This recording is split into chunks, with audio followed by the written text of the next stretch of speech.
exactly one offspring, then the allele frequencies will stay exactly where they are. There will be no change in allele frequencies whatsoever. There will be no evolution. However, adding any of those factors, just one of them, will cause the allele frequencies to change. And what we will now do, and what we'll do over the course of the several next lectures, we will be going through these factors of evolution and writing out simple models for how they affect the allele frequencies and trying to understand what they do in isolation, and then we'll be trying to put them together and trying to see what's added by looking at their combinations. So let's just start by going from the start by looking at the mutation as a factor of evolution. So we now assume that nothing acts other than mutations. But prior to doing that, I would like to spend some time talking about the mutation process itself, because it's in a sense the most fundamental process in evolutionary biology. It's the only one that creates new variation. Variation can be lost due to a bunch of different processes, but mutation is the only one that creates, the only factor that creates novel variants. There will be, I understand, a lab this week on mutation. Is that, Sasha, is that right? There will be a lab this week on mutations, is that correct? Yeah, given by Maria Adriana, who is doing a PhD on the difference in how the mutation rates change in the course of cancer. And so basically you all probably know that, but just to go over the basics, the new DNA strand is synthesized complementarily during replication, and the novel sequence can differ from the original. Now, it is essential to distinguish two things: mutations and DNA damage. DNA damage is any damage of the DNA sequence which does not correspond to creation of novel nucleotides. By contrast, the mutation is, for example, you can, due to DNA damage, you can lose an entire base, or you can get a novel base that does not exist in the normal DNA sequence. By contrast, the mutation is the instance in which the nucleotide is replaced by another valid nucleotide. And much of the mutation happens due to errors in replication, due to imperfection of the polymerases. And much of the mutations happen due to errors in the repair of DNA damage. Our cells have a bunch of mechanisms for constant and instant repair of damage that occurs in the DNA, and there can be, of course, many reasons for which such a damage can be accumulated, and these mechanisms can make their own errors, and that can give rise to mutation unless these errors are properly repaired before the next replication cycle. Now, the relative contribution of these two things is an interesting question to accept in itself. We have just collaborated on a paper arguing that the imperfect repair of DNA damage actually contributes more than people previously thought, and the replication errors contribute less. Just a couple of things I want to say about these things. First of all, the replication process is extremely precise. The fidelity in it is huge. In our own genotype, the fraction of errors made in the course of replication is approximately 10 to the power of minus 10 per cell division per nucleotide. If there was a typist which would be retyping a text and making errors with this frequency, that would be a really good typist. The reason for this high frequency, there are a bunch of reasons for this high frequency. One of them is that the errors in replication are repaired instantly due to a bunch of specific mechanisms. For example, there is the DNA polymerases, as humans, possess exonuclease activity. Once they attach a novel nucleotide to the extending novel strand of the DNA, they instantly try to, to sort of target it and see how well it is attached. If it is imperfectly matched, then it is exonuclease based torn off, and then a novel one is put in its place. Since this process cannot be perfectly selective, about half of the correctly inserted nucleotides are instantly excised, but then replaced again by the same nucleotide put there once more. So without that exonuclease function, the error rate would have been much higher, something probably in this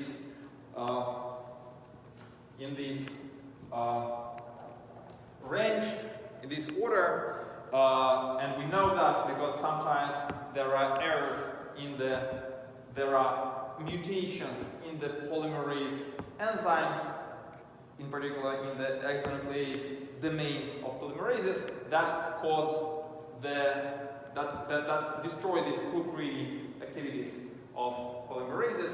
And if a person inherits such a mutation, for example, from his or her parents, or if such a mutation arises somatically de novo, then the mutation rate in the cells produced by these polymerases increases by several orders of magnitude, frequently leading to cancer. So, yes, so we've talked what the mutation is, and the major and very important distinction between the mutations are germline versus somatic.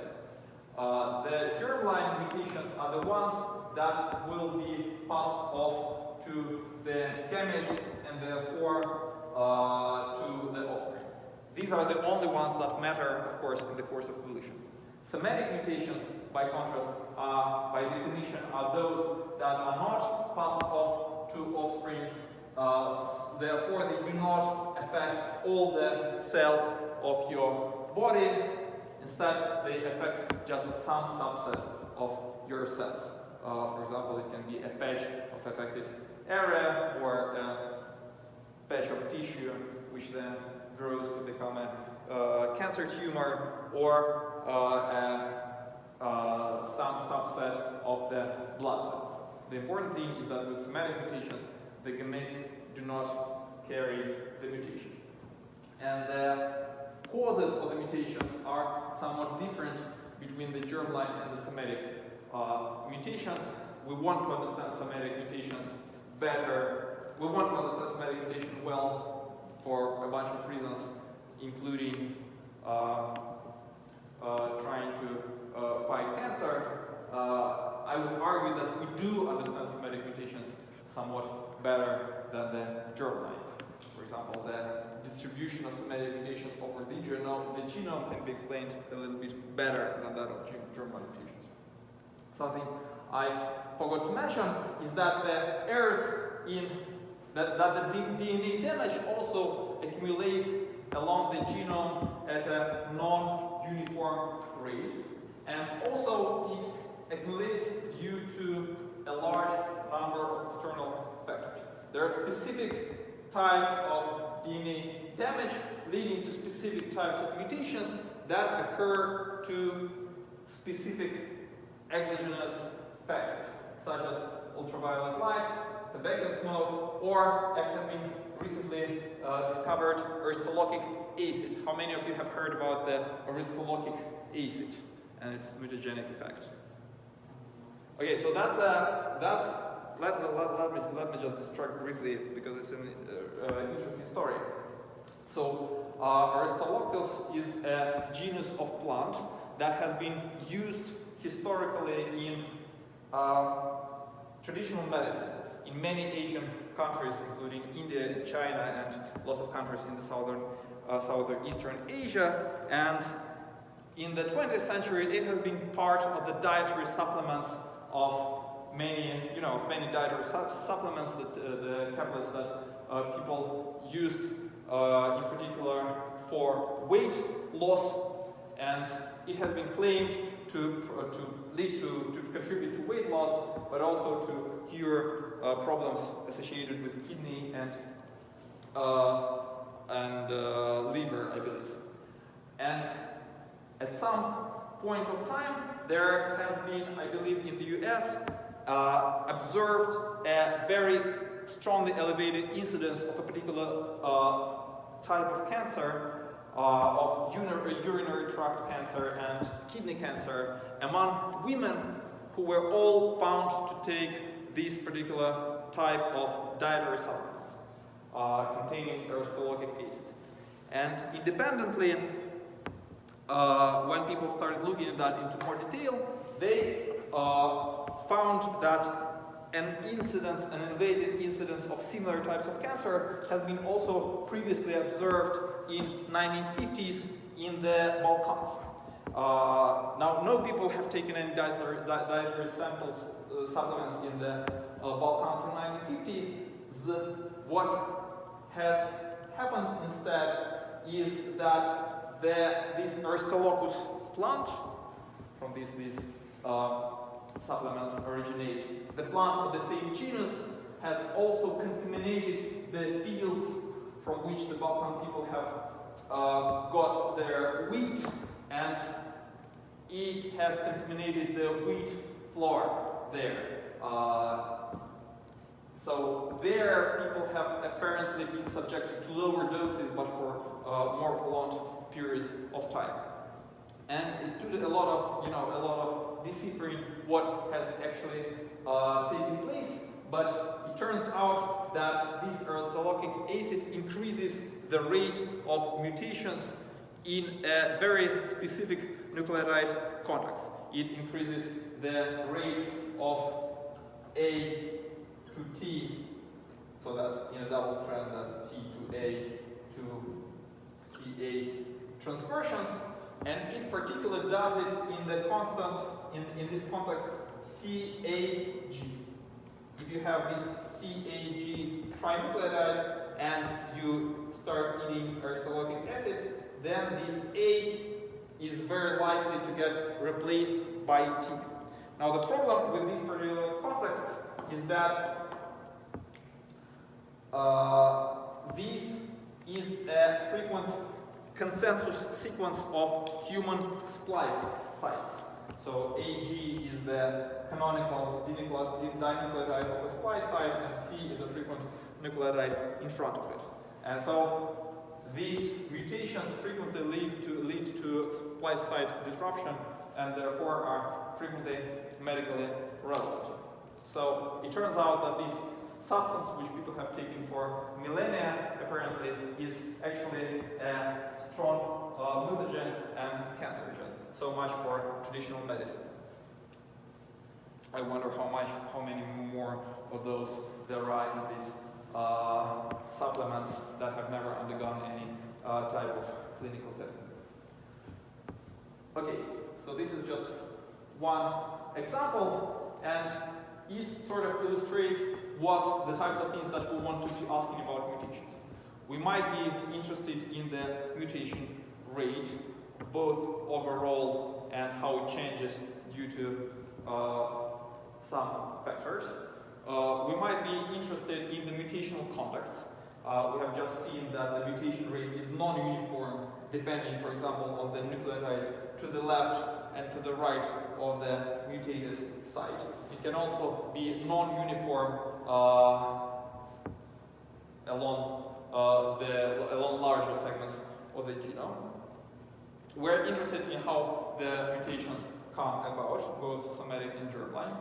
We're interested in what affects the mutation rate, but also the mutation types, the types of mutation that happen, distribution along the genome, and ultimately we're interested in how these mutations affect the phenotype. So the simplest question we might want to ask is, well, how many mutations happen? I've given you some numbers. How do we get those numbers? And you can do that both indirectly and recently you can do that directly. Historically, people did not, of course, have complete genome sequences, so they had to rely on indirect data. For example, if you have a single gene that, so this is a review, this is actually a technique that has been pioneered by Alexei Kondrashov in around 2003. If you have a gene that is associated with a particular disease, and you know that all types of mutations in this gene cause all mutations of a particular type in this gene cause this disease, you can count the frequency of these mutations just by the incidence of this disease. For example, if you have a gene and you know that all nonsense mutations giving rise to the stop codon would cause the disease even when they're heterozygous, then you can just ask how many people come to the doctors with this disease. If this is a disease that only originates due to de novo mutations, and that will give you some estimate of the mutation rate. Unexpectedly, this gives you a rather good estimate for mutation rate, as we found out, and these estimates are now confirmed. You can look at the divergence between species. And we've talked about how for example, human and chimpanzees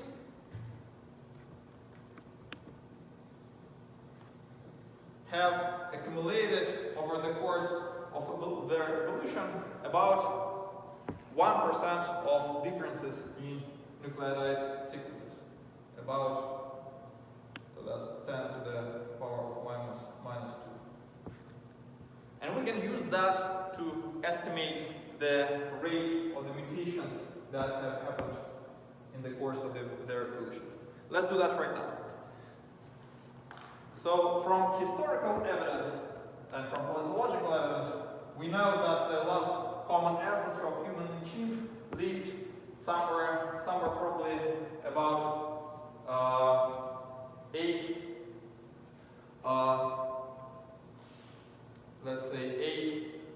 million years ago. So that's 8 to the power of 8 times 10 to the power 6. So that's about 10 to the power 7. We're just trying to get the order of magnitude. We can do more precise estimates if we need to. I just want to give you an illustration. So that's how many years there were. And we have accumulated these, so both of these divergent lineages have been accumulating mutations, right? Both human have been accumulating mutations and both the chimp. So the species, the effective time that distinguishes these two species from each other is these times 2, right? 2 times 10 to the 7 years cumulative time since divergence of these two lineages. Okay. Now, we are interested in the mutation rate per generation. How many generations does that correspond to? Well, it's sort of hard to tell, right? Because we don't know what the generation of these individuals that were ancestral both to human and to chimp was, what the generation time was. Well, let's assume, so now the mean human generation time is about 30 years and the mean chimp is about 20. Let's assume it's been something like 20 years per generation. So that's the mean age at which an individual produces its offspring. So therefore, we have 10 to the power of 6 generations. Okay? And we see that over the time of 10 to the power of 6 generations, these species have accumulated 10 to the power of minus 2 differences per nucleotide.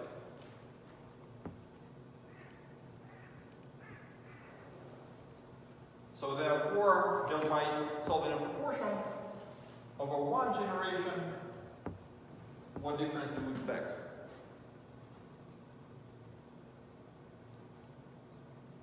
10 to the power of minus 8. 10 to the power of minus 8. So just, by doing some back of the envelope calculations, we have come up with an estimate for the per generation mutation rate per nucleotide in us humans. And again, this turns out to be a pretty good estimate, as people have. There are caveats, but this is a rather good estimate. This is precise to the order of magnitude. So we can use interspecies divergence to get a hand on the sort of historical mutation rates. We can look at the mutual polymorphism in the population. Without going into the detail, we can look at what the level of population, what the level, for example, of virtual heterozygosity in a population is, and use that to assess the mutation rate. It's a little bit tricky because we need to know the population size, the effective population size. This is a nice approach that has been pioneered recently. Heterozygotic sites of identical body-side tracts. We'll talk about it in a second. So these are all indirect approaches. What we can now do is we can sequence complete genomes. So the most straightforward thing to do would be to sequence a father and his spermatozoids, right? Just to count the number of novel variants in the spermatozoids that were not present in either of the father's two genotypes. There are some technical difficulties associated with that, although people do that. Much more frequent approach is just by sequencing trios. You can sequence father, mother, and their child, and count the number of nucleotides of variants in the child that were not present in either father or mother. And this is our most robust source of information on the mutation rates, although, of course, to get it, to make it even more robust, we need to sequence many more trios than we do have now. So this is the approach to measure the mutation rate by looking at the identical by descent tracks, and it makes use of the fact that some human populations are highly consanguineous. In some human populations, it is acceptable to mate with rather close relatives. For example, in many of the populations in the Middle East, that is pretty common. So this of course leads to a high extent of inbreeding in such populations, and this is bad for the people in those populations because that makes the deleterious mutations homozygous among other things. However,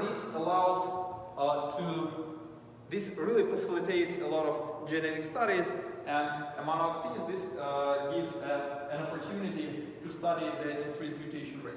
So to study the mutation rate directly. So this is an example of a genealogy which has been studied in detail, and the blue, the cyan lines correspond to the same individual in the two halves of the genealogy. So you see there are cycles in this genealogy, and these cycles correspond to matings between relatives. So this guy with this guy in the square with a blue box around it is also this guy, and he has married his, let's see, what is it? His second cousin, right? And now we're sequencing the genome of their son. And their son turns out, this is individual 3 here, it turns out that it has this region in the genome which is very homozygous. And of course, the fact that it's a very long genome spanning, let's see, spanning about 20 megabase, a large part of the chromosome, the fact that it is homozygous to the precision of almost very near the homozygous means that it has been inherited from the common ancestor. So this guy has obtained half of his genome from his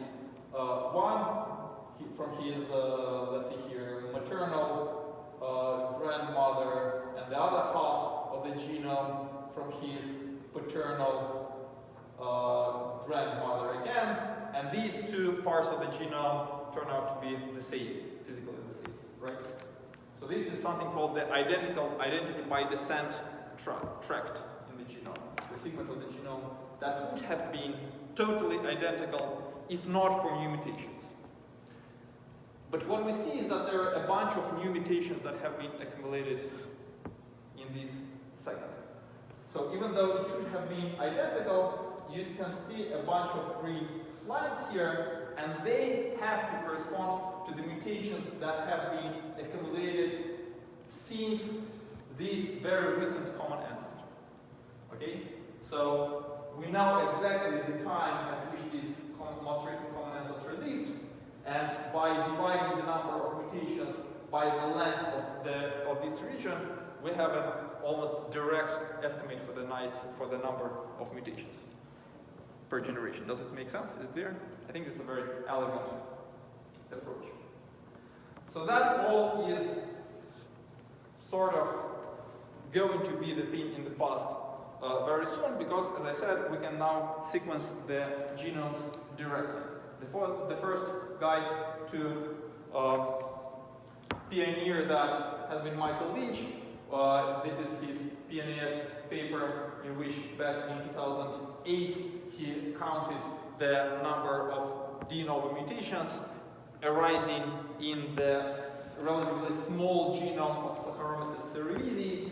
So he sequenced the offspring line, and then they accumulated mutations, so it was a mutation accumulation line that have proceeded for about, accumulating mutation for about 100 of generations, and then he sequenced these lineages 100 generations down the line. So that's not exactly direct sequencing. If he had just sequenced a single offspring cell and a single descendant budding cell, he would probably not have seen any differences between because the genomes are so small. But so he allowed these mutations to accumulate for some time, and he knew for how long. That gave him a sufficient resolution to measure the mutation rate with some precision. And now people do that with humans, as we'll see in a second. So here are how good are all these estimates? Turns out they're pretty consistent. Here are the different estimates for the germline mutation rate genome-wide in humans, and the vertical axis here is the estimated mutation rate, and the horizontal, it's not really the axis, but the horizontal subdivision is by the types of studies. So I have told you about the studies where people have measured, actually just one person, Alex Ingershoff, has measured the incidence of diseases. I've told you about the human-chimpanzee divergence. This is this estimate here, and some people have measured the whole genome sequencing results on human trios. So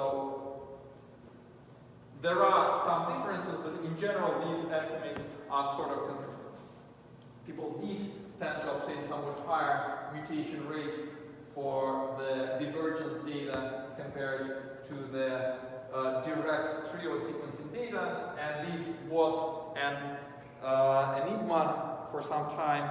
I think it sort of still is, and people have put together large symposia trying to understand what's the cause of these differences.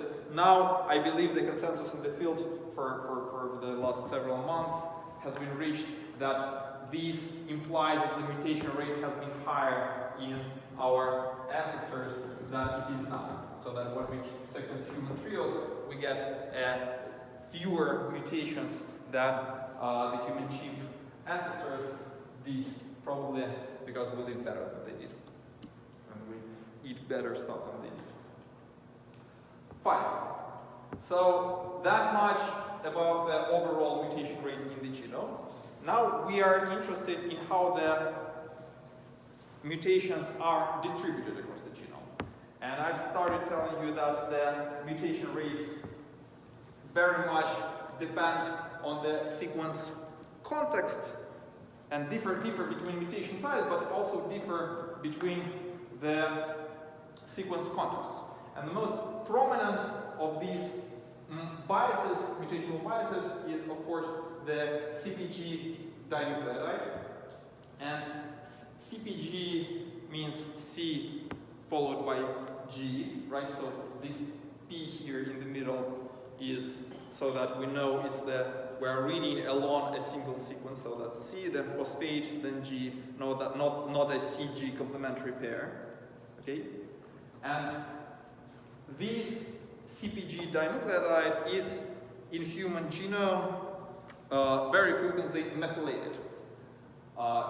It just so happens that for some reason our ancestors thought that it was a good idea to start methylating about 2/3 of the cytosines in the genome so they become methylated. Now, a methylated cytosine in the CpG context becomes a methyl cytosine, and the problem with it is that a frequent type of DNA damage is deamination. Now, normally deamination of cytosine gives rise to uracil, which is not a valid nucleotide in DNA, of course, although it's a valid nucleotide in RNA. And there's a specific enzyme aimed at getting rid of the uracils and repairing those in the DNA. However, if you deaminate a methyl cytosine, you get a thymine, which is a perfectly valid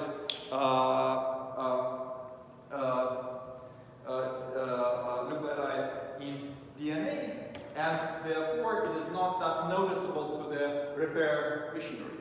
And therefore the rate of mutation of these CpG dinucleotides is elevated by about a factor of about 15 compared to that expected if there was no methylation. And as a result, our genome is strongly depleted of the CpG dinucleotides. One would sort of randomly our genome. So let's make a rough guess about what we would expect, what kind of CpG content we would expect in our genome if there were no mutation biases. So our nucleotide composition is almost uniform.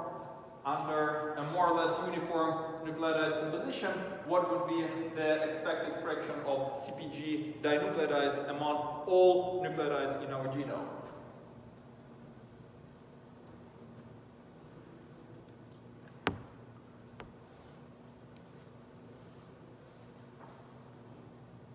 What would be the expected fraction of Cs, of C nucleotides? And what's the expected fraction of CpGs? 1 over 16, okay? So that's just one fraction of CpG. Expected is 1 over 4th times 1 over 4th. So that's 1 over 16th. So that's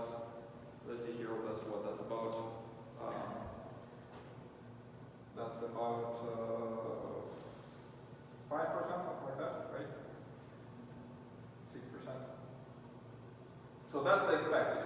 The observed is, I believe, about 2%. So that's a strong depletion. Our genome is strongly depleted of the CpG dinucleotides. It would have been depleted even more if not for the fact that some of the CpG dinucleotides reside in specific regions of genome that are not methylated, referred to as CpG islands. And even though this is such a small number, they collectively, because the mutation rate is elevated by so much, so that's 2% of the dinucleotides, but they are responsible for about 20% of all mutations. These remaining nucleotides do mutate fast. Actually, we would have been much better off if not for these remaining CpG dinucleotides, because many of the mutations involved in cancer are due to these mutations. Okay. So what mutation biases at single nucleotide level do we see? First of all, transitions are more frequent than transversions. The most obvious reason is that the mismatches G to T and A to C are the most frequent because they're the ones least noticeable to the repair machinery, but also these CpG dinucleotides frequently cause transitions, even though the rate of transversions in them is also somewhat elevated. Okay, some other patterns that we see: strong to weak mutations are more frequent than weak to strong mutations. So the two strong bases are C and G. So these are the ones that form 3 hydrogen bonds, and the weak bases are A and T, the ones that form 2.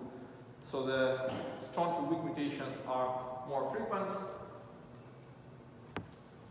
A bunch of reasons for that. We do get biases not just for single nucleotide mutations, but also for indels. The most notorious of these biases is the fact that we have a lot of indels in the repeats. In fact, that's the way the repeats maintain themselves. For example, if we have a poly-CAG region in which this CAG is repeated many times over, then basically the polymerase replicating this region can slip and miscount the number of identical triplets of nucleotides that it is replicating. And this can give rise to a high rate of to indels. So in the next generation, you will, for example, lose one of these triplets, and this leads to very high mutation rate, and as a result, very high variability observed in human microsatellite regions. So these regions are also called microsatellites. So these are the most polymorphic regions, by far the most polymorphic regions in our genomes, and therefore these are the ones that people use to distinguish people from each other reliably. In fact, the DNA fingerprinting technology used to detect criminals, to find criminals, is based on a number of microsatellite regions. It has been shown that the polymorphism in these regions is so high that it is sufficient to look at just a few dozens of relatively short regions like this to identify the human exactly, or at least to the, you can sometimes confuse the father and the son, or two brothers, but you can identify it up to the very close relative very well. Sometimes the mutations can be clustered. Sometimes you can get a region during replication, you can get a chunk of mutations in which the several mutations are very close to each other. That is something called mutational showers in the context of somatic mutagenesis, in particular in cancer. And there are a bunch of reasons for that too. The most important probably is that there are segments in the genome in which the normal replicative polymerases are not doing that good of a job replicating, and instead they attract emergency error-prone polymerases that replicate this region of the DNA with low fidelity. We'll talk about that in a second. So in addition to these small-scale mutation biases, single nucleotide and the short context dependent, the rates of mutations is very strongly variable along the genome.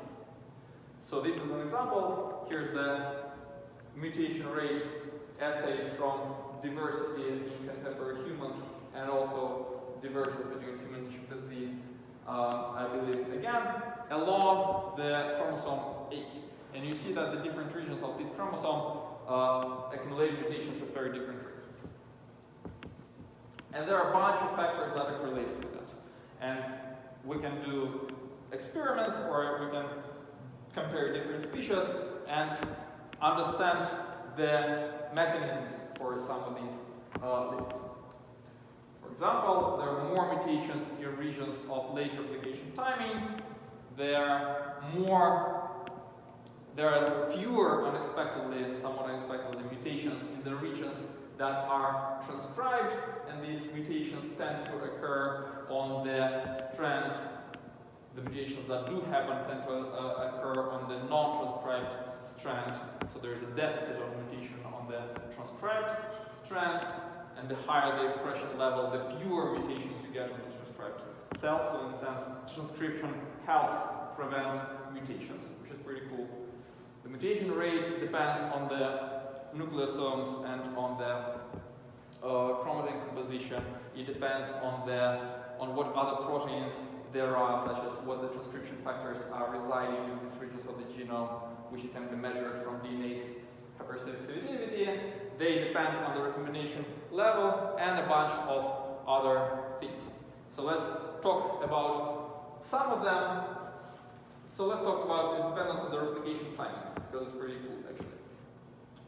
What people can do, so different regions of our genome are replicated at different points of time during the cell cycle. Some regions tend to be replicated early on because they tend to reside near the origins of replications, or as we now think, clusters of nearby origins of replications.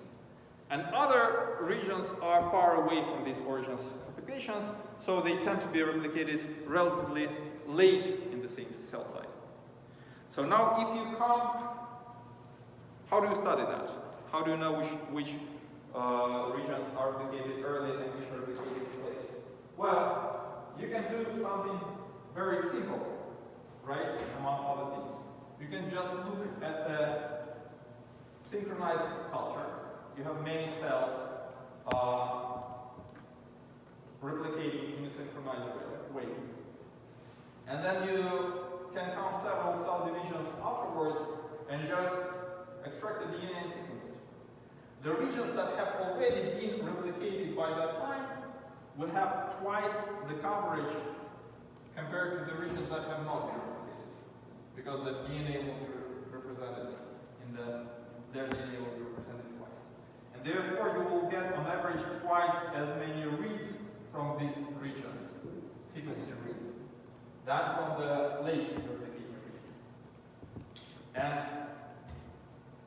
in fact, there will be some kind of distribution, right?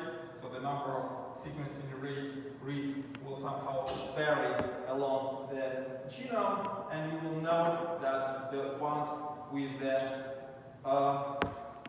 higher number of reads will correspond to lower replication time. Moreover, somewhat coolly, by the direction of these, sort of by whether this curve increases or decreases, by the derivative of the replication timing along the genomic coordinate, you can understand the direction of the replication fork. So if this replication fork here, you already have a large number of sequences corresponding to this region, but fewer sequences corresponding to this region, so the replication fork has probably been moving in this direction here. So you see that you can understand that by looking at the derivative of this curve, technique that has been pioneered by Vladimir Sklyarsky from our lab, among others.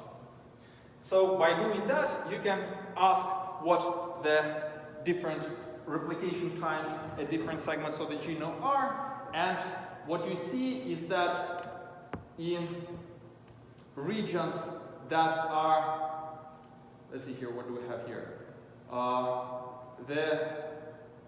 So that's basically a plot of a similar idea, and you can see that the regions that are replicating late, the ones to the right on all of these figures, are the ones that also accumulate more mutations. So you can see that both in the divergence data, again, and in human polymorphism data. And as I told you, the reason is probably that once a cell cycle comes to an end, the replication machinery gets the signal that it's time to stop replicating the DNA, time to wrap up no matter what. And for example, polymerases that get stalled at some regions of DNA that are particularly hard to replicate, they would have normally just taken longer time to replicate those regions. But what instead happens is they attract low fidelity polymerases which replicate fast no matter what, but they just insert a large number of nucleotide errors into these regions. So basically, it's an emergency exit. There are, for example, low fidelity polymerases that just insert a particular type of nucleotide, just insert C in no matter what there is in the template string. So that's a certainly bad solution, but it still helps you to finish the cell cycle in time. But over the long run, it gives rise to this correlation, more mutations in late replicating regions. More generally, the mutation rate is dependent on a huge number of different features of the genomic regions. You can look at different scales, for example, smaller scales like 10 kilobase up to larger scales like 10 megabase, and you will see that all the different factors such as histone modifications and so forth have some correlation with the mutation rate in this genomic window. And you can ask, well, if you put together a model involving these epigenetic vectors, how much of the variance in the mutation rate between these windows can you explain? And this is the data for somatic mutations in cancer. And here the explained variance is pretty large. It gets up to almost 60%. So much of the mutation rate at this scale is explained by the properties of the genome that we can assay by looking at these different DNA modifications and so forth. And if we try doing the same for the germline, then the fraction of variance explained is much, much lower. It's not quite clear why this is the case. This probably has to do with the fact that the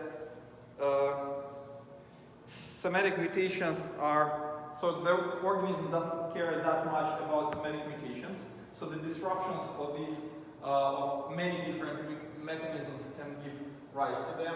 While for germline mutations, the fidelity is very strongly preserved, and therefore the few remaining mutations that do happen in the germline are just errors that would not have been easy to predict from the genomic characteristics. I should have probably mentioned that the germline mutation per cell division is much lower than the somatic mutation per cell division. So our body really does a rather good job in preserving the germline and doesn't care all that much about preserving the somatic cells. Still, part of the problem seems to be that we're not able to grasp all the variability in the epigenetic features by our assay.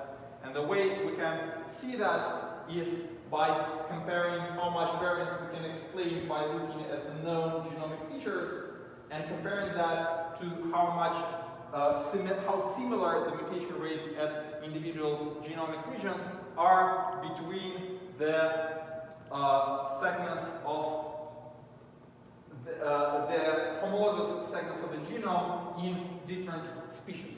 So here we have along the horizontal axis different species pairs.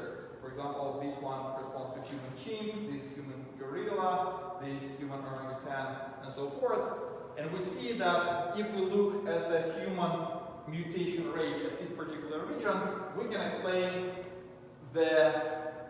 can predict the mutation rate at the homologous region at, for example, orangutan very well.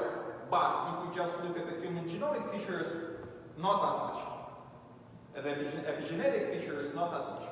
Okay, so part of the problem seems to be that we're unable to grasp the whole diversity of the epigenetic data that the cell basically uses when it decides what the mutation rate should be in this genomic region. This is a work by Nadia Terikhanova from our lab, who also will be here on this course, and curiously she is actually defending her PhD today, tonight, this evening, where she will be presenting this exact data. So any of you interested, feel free to join. This will not be here, this will be at Цветной Boulevard, at downtown Moscow. Fine. So what else does the number of mutations passed on in the germline depend on? It really strongly depends on the parental age. And this is the first solid data. This is a famous paper from 2014 in which people were looking at the age of father at conception, ranging from like 16 to about 45, something more than 45, and correlating it with the number of de novo mutations passed on from the father to the offspring, and you see this strong, very strong correlation. While the father aged 20 years, while at 20 years old, father passes on about 40 new mutations per entire genome to his son or daughter. If I am 40 years old, I will be passing on about twice as many mutations to the child. And the correlation with maternal age seemed to be much weaker from that initial data, although it did turn out to be there in the later analysis of more robust data sets. So this is 4 years later, and this is better and bigger data. You still see this very strong correlation with the father's age, and you see some correlation, although much weaker, with the mother's age. So the mother's age is the rate of single nucleotide mutations does not depend on the age of the mother that much. It depends on the age of the father very much. This is in contrast to the rate of chromosomal aberrations. You probably know that the rate of chromosomal aberrations, of chromosomal abnormalities, increases rapidly with the mother stage. So that the screen for say, trisomy of the 21st chromosome, the cause of the Down syndrome, is recommended for all mothers aged 35 and above, not that much for the younger mothers, right? So the rate of chromosomal abnormalities is increased, the point mutation rate, not that much. And we think we understand why. The reason why this difference between mothers and fathers. The difference is that over the course of the reproductive period, from puberty to the conception of the child, the father's germ cells undergo many rounds of replication. And they continue splitting and dividing, undergoing mitosis throughout their throughout the lifetime, throughout the father's lifetime. So it's been estimated that in the young fathers, the number of cell divisions is probably around 100 that a specific spermatozoid has undergone. In all the fathers, it's probably more than 1,000. This is in contrast to the mothers, in which the egg cell basically stays in tranquility throughout the reproductive period until very late until just before the fertilization, at which point the meiosis is finished. And as a result, the mother cells undergo way fewer replications than the father cells. And in total, there are about 4 mutations in each of us.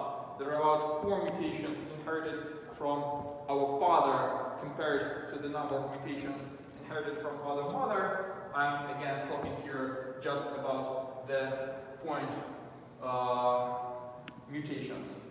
And this is the way things are. Many of the de novo mutations that happen in many of the mutations that we obtain as de novo mutations, the mutations that have not been present in our parents but are observed in us, can be pathogenic. Now, of course, the vast majority of SNPs that we get, the vast majority of differences from the humans, from the rest of the humans, are the ones we inherit from our parents. Our genome length is, as I've told you, as you know, about 3.5 billion, right? Genome is about 3.5 times 10 to the 9th, and we get about a difference from a random other human once every 1,000 nucleotides, so that's times 10 to the minus 3, so that gives about 3.5 million nucleotide differences between myself and a randomly chosen different individual. Nearly all of these differences have been inherited from my parents. In addition to those differences, I can acquire a number of mutations that occur de novo, that have not been present in either of the parents. It's very important to distinguish between these two categories, right? So these are inherited SNPs, and these are de novo mutations. These 100 compared to 3 million sounds like a small number. However, these mutations have been already tested, in a sense, by selection. They have individuals that have carried them have already survived. These were my parents and probably some individuals, my grandparents and above. These 100 new mutations that I get are completely new. Selection does not know anything about them. Some of them can be lethal. some of them can be causing serious disease that will be reducing my fitness over the long run. So how much of the genetic disease is due to inherited mutations, and how much of that is due to de novo mutations is an interesting open question. And we do know that a fraction of the genetic disease is due to de novo mutations. How do we know that? Well, here's one such study in which so people have known that for a while from studies of Mendelian disease, right? In Mendelian disease, for example, if a variant is autosomal dominant, that means if you have just one copy of it, then you're sick. That means that if both your parents are healthy and you have this autosomal dominant disease, that means it has to be due to a de novo mutation. It could not have come in any other way.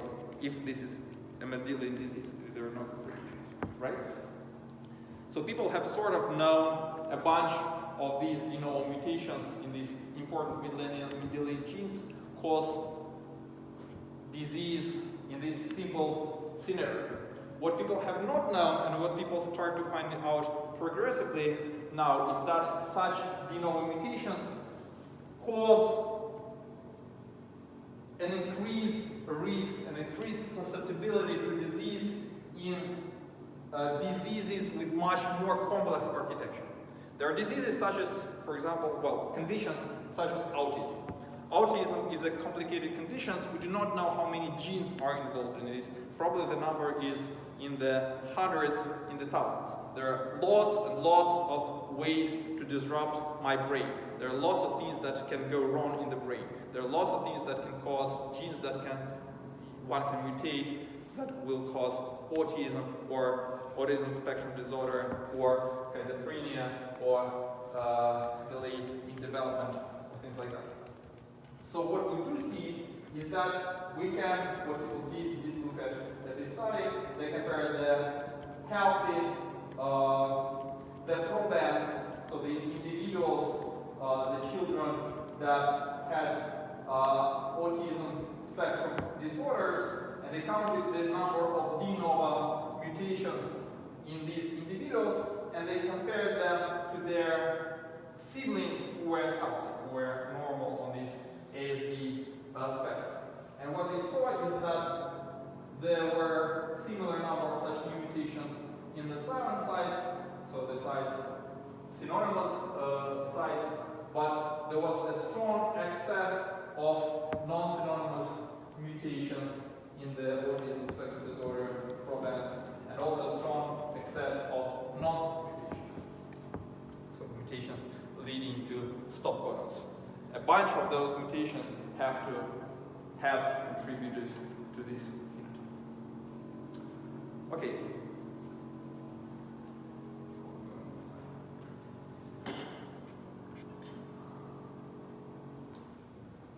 Right, okay, so let me finish with this, and then we'll make a small break, and we will actually, I promised you a model of the mutational spectrum, and we'll talk about that in the break.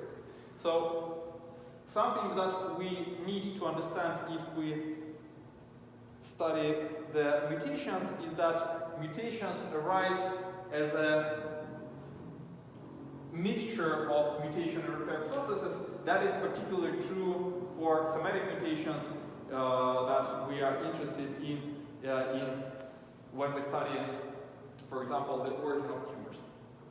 And each of these processes, such as, for example, the normal accumulation of mutations over the course of evolution or the course of development of individual, or mutations due to smoking, or mutations that arise due to exposure to some mutagens such as ultraviolet, or mutations that arise due to activity of some of our own enzymes. Each of these processes has its own contribution, which differs with time, and also which leaves its own mutational footprint, because different mutational mechanisms, different biochemical processes contribute different types of mutations. So what we are then left with is this final mutational portrait. For example, we have a cancer patient, and we have a tumor sample from this patient, and a normal tissue sample from this patient. We compare the two. We identify the mutations that distinguish this tumor from the normal cells, i.e. those that have happened in the course of progression of the tumor, and we try to figure out what were the processes that caused these mutations. Okay? Now the problem is that, so we can see some mutational spectrum. So the way people now think about it is they look at the identical individual nucleotide substitutions. And there are a total of 12 nucleotide substitutions, types of nucleotide substitutions. But we only can draw 6 because each, say, T to A mutation will also correspond to a G to T mutation on the opposite strand, right? So I do not put G to T here separately. I just put one of those. Doesn't make sense because of the DNA complementarity. Right, so there are 6 mutation types, and each mutation type can happen at a particular nucleotide complex. And by nucleotide complex, here people normally just mean that they specify what nucleotide sits at my left and what nucleotide sits at my right. So here, for example, C2A mutations, there are 4 different nucleotides to my left, A, C, G, and T, and 4 different nucleotides to my right. So that's a total of 16 types of mutations for C2A. 16 times 6, that's 96 types of mutations, right? So the mutational spectrum is this vector of 96 numbers, and that's all we have. And we're trying to understand what has caused this mutational spectrum. And the way people go about with this is that, well, so what has happened, right? So this mutational spectrum is actually a product of a bunch of different mutational processes, such as ultraviolet, smoking, and something else.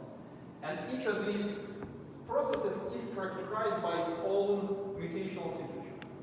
So we have this combination of this mutational signature in some unknown proportion plus error term, which gives rise to this cancer mutation. The actual data that we have is a bunch of signatures from, a bunch of different mutational spectra obtained from many different cancer patients. So now we have databases such as, for example, TCGA, in which we have thousands of cancer individuals and their cancer samples, tissue samples, compared with the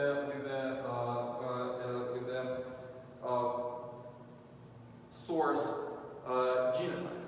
So we can, for each of these thousands of individuals, we can list what mutations have happened, and the problem we now need to solve is this reverse problem of trying to understand, well, what was the combination of these mutational signatures and what were the mutational signatures to begin with that have given rise to this observed variability of mutational spectra between the patients. And ultimately, we're interested in what are these processes leading to these mutations. That's a very interesting computational problem. This is basically a problem of matrix decomposition. You are trying to decompose this matrix into the product of the matrices or the corresponding to processes that have caused it, and people have done a rather good job in trying to decipher that. So when they finish doing that, they do obtain some signatures. So here's the signature, one signature, mutational signature, that is observed in nearly all patients. And really in nearly all healthy individuals too. And that signature that is also observed in the germ. So what we see here is these, first, the rate of C to T mutations is highly elevated, though the second increased one is T2C mutations and C2A mutations. And the particularly elevated types of mutations are the ones in the CG context. Now we have discussed that the CBG mutations rates are increased, and we have also discussed that the rates of transitions are much higher than the rates of transversions. So what we see here is this elevated rate of transitions and the elevated rate of CBG mutations. So that's just a normal mutational spectrum, not corresponding to any specific mutational processes. Okay? This is something we get sort of by default. And our method obtains these mutational signatures, the strongest mutational signature to each node. But there are other types of mutational signatures. So like this signature 5, in which there are a bunch of different mutation types are represented, which are not that good.